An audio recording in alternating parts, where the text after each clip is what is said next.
Inilah kisah kutukan cinta sang penjaga hutan. Seperti apa? Simak selengkapnya. Di sudut dunia yang jarang disentuh modernitas, tersembunyi sebuah desa kecil yang dikelilingi oleh hutan lebat. Hutan itu tidak hanya menjadi sumber kehidupan, tetapi juga tempat penuh misteri yang ditakuti penduduk desa. Mereka percaya bahwa roh penjaga hutan menjaga keseimbangan alam, dan siapapun yang melanggar aturan tak tertulis akan menerima hukuman yang berat. Di desa itu tinggal seorang gadis muda bernama Lila. Ia yatim piatu sejak kecil, ditinggalkan oleh orang tuanya yang tewas dalam banjir bandang. Lila menjalani hidup sederhana di sebuah pondok kecil di tepi hutan. Ia menghabiskan hari-harinya bercocok tanam dan mencari hasil hutan untuk bertahan hidup. Penduduk desa jarang berbicara dengannya, menganggap Lila sebagai pembawa sial. Namun, Lila tidak pernah merasa kesepian.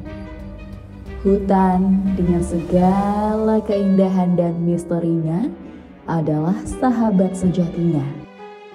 Pada malam bulan purnama, Lila sedang duduk di tepi sungai, membasuh tangan setelah seharian mencari buah-buahan.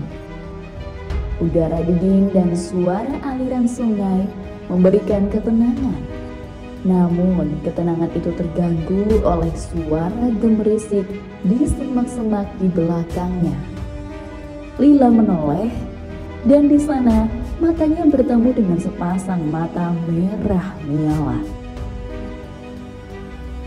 Seekor anjing hitam besar, tubuhnya penuh luka, muncul dari kegelapan. Lila mundur ketakutan, tetapi anjing itu tidak menyerang.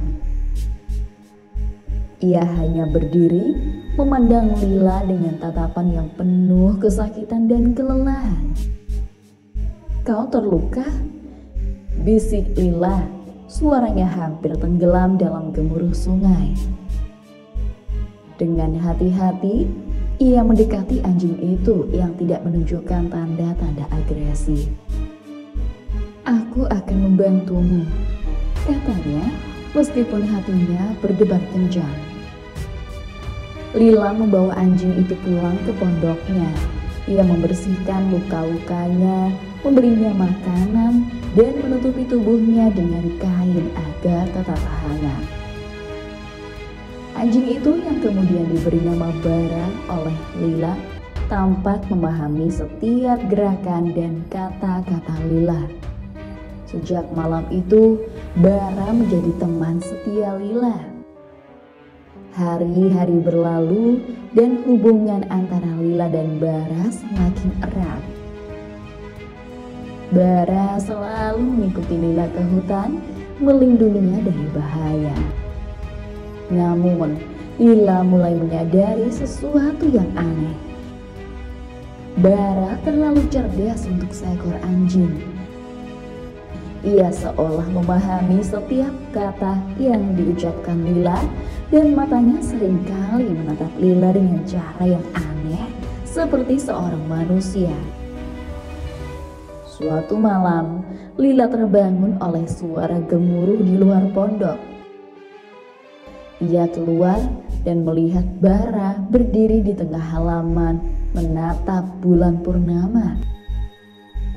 Tubuh Bara mulai berubah, bulu hitamnya memudar. Tubuhnya memanjang, dan dalam sekejap di tempat Bara berdiri, kini berdirilah seorang pria tampan dan mata merah bercahaya. Lila terkejut hingga tidak mampu berkata apa-apa. Siapa kau?" Akhirnya ia bertanya dengan suara gemetar. Pria itu menundukkan kepalanya. "Aku adalah Arka," katanya.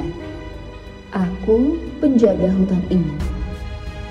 Dahulu, aku dikutuk menjadi anjing oleh seorang dukun karena melanggar peraturan keramat. Kutukan ini hanya bisa dipatahkan oleh cinta sejati. Lila terdiam. Ia tidak tahu harus merasa takut atau bersyukur. Di satu sisi, ia merasa tertipu.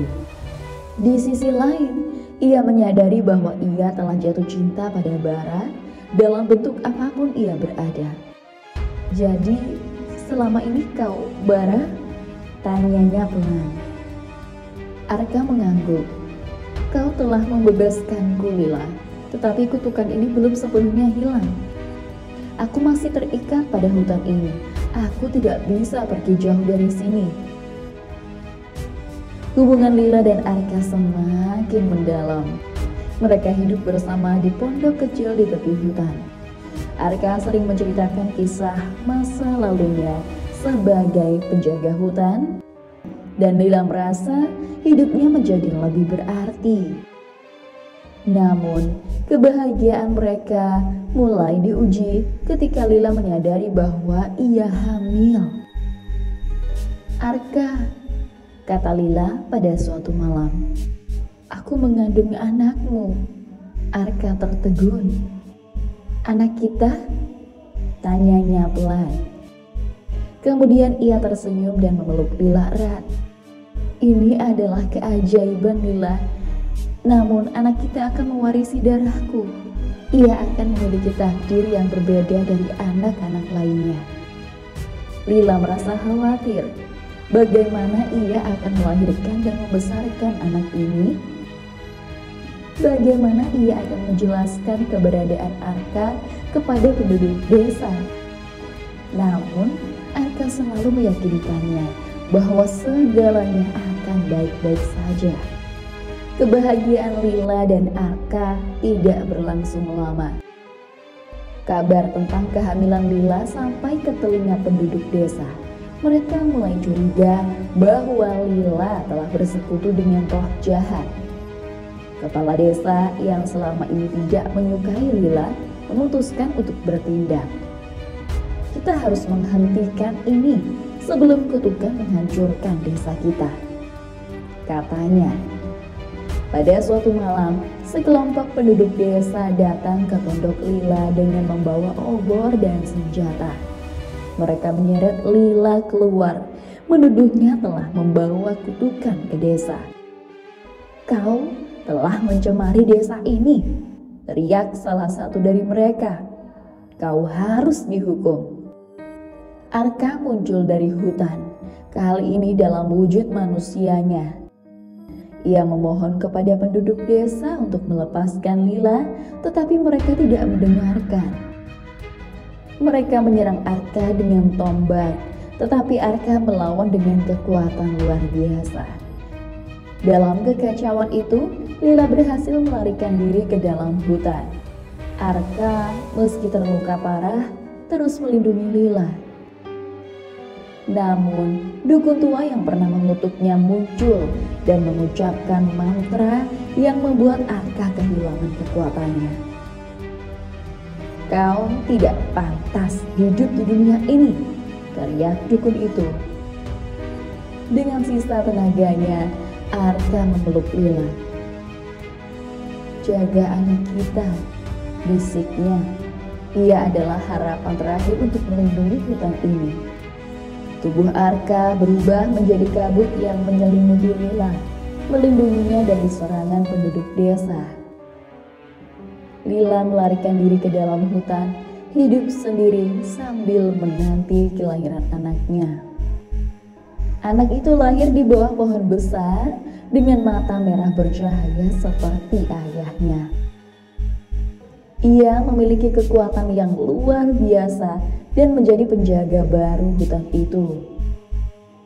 Penduduk desa tidak pernah melihat Lila lagi.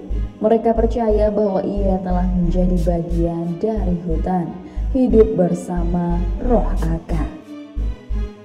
Hingga hari ini, orang-orang mengatakan bahwa jika Anda masuk ke hutan pada malam bulan purnama, Anda dapat mendengar suara lolongan anjing dan tangisan bayi yang melintasi pepohonan.